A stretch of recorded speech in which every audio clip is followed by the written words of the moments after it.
देश में होने वाले लोकसभा चुनाव को लेकर इन दिनों प्रचार प्रसार जोरों पर है, जिसके चलते सभी दलों के प्रत्याशी लगातार अपना जनसंपर्क कार्यकर्ताओं के साथ में बैठक भी ले रहे हैं और चुनाव की रणनीति को तैयार भी कर रहे हैं। जिसके तहत कांग्रेसी प्रत्याशी अक्षय कांति बम ने राव विधानसभा क्षेत्र में कार्यकर्ताओं के साथ में एक बैठक करते हुए आपसी मतभेद को भूलने की बात कही है। दरअसल आपको बता दें कि राव विधानसभा क्षेत्र के सिहासा गांव में कांग्रेस के लोकसभा प्रत्याशी अक्षय कांति बम ग्रामीण कार्यकर्ताओं की बैठक लेने के लिए पहुंचे, जहां पर आगामी चुनाव की रणनीति पर उन्होंने चर्चा करी। हालांकि इस दौरान कार्यकर्ताओं की गैर मौजूदगी पर अक्षय कांति बम ने यहां पर खुलकर कहा कि जितने भी मौजूदा कार्यकर्ता हैं वह बूथ लेवल पर काम करें, बूथ को मजबूत पकड़ बनाए, मतदाताओं से मतदान करने को लेकर भी बात की गई। वहीं पर मौजूदा कार्यकर्ताओं ने भी कांग्रेस प्रत्याशी से बात को तवज्जो देते हुए कांग्रेस के पक्ष में मतदान करने का वादा किया।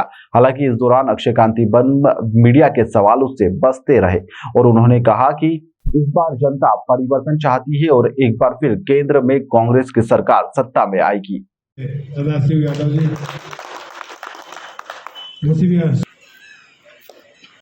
ये हमारे जनपद सदस्य आबिद हुसैन, मेरे क्षेत्र से वही जहाँ मैं सरपंच हूँ वहाँ से जनपद सदस्य है आबिद।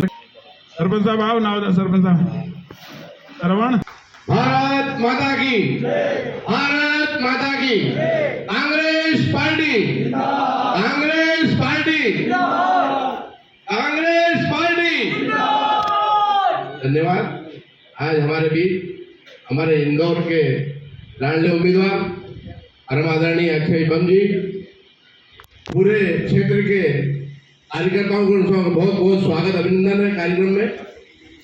जिला अध्यक्ष आदरणीय सदाशिव यादव जी और मंच पर विराजमान हमारे सभी आदरणीय कांग्रेस परिवार के सदस्य, सामने बैठे सभी मेरे युवा साथी, मेरे भाइयों, आने वाले समय में 13 मई को लोकसभा के चुनाव होने जा रहे हैं। इसमें हमारी भागीदारी, नेता चुनाव जीतता नहीं है, सिर्फ कार्यकर्ता चुनाव जिताते हैं और कार्यकर्ता ही मेन रीढ़ की हड्डी होती है जो चुनाव को जिताकर अपने नेता को ऊपर तक भेजते हैं।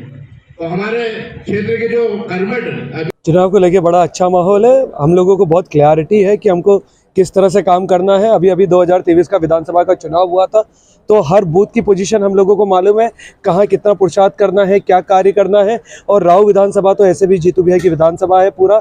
यहाँ पे हर आदमी जितने भी हैं सब जीतू भैया के स्टाइल में और उसी इसमें काम करते हैं। तो मुझे कोई दिक्कत नहीं होना चाहिए कि इंदौर के नतीजे राव में से सबसे बेहतरीन आएंगे।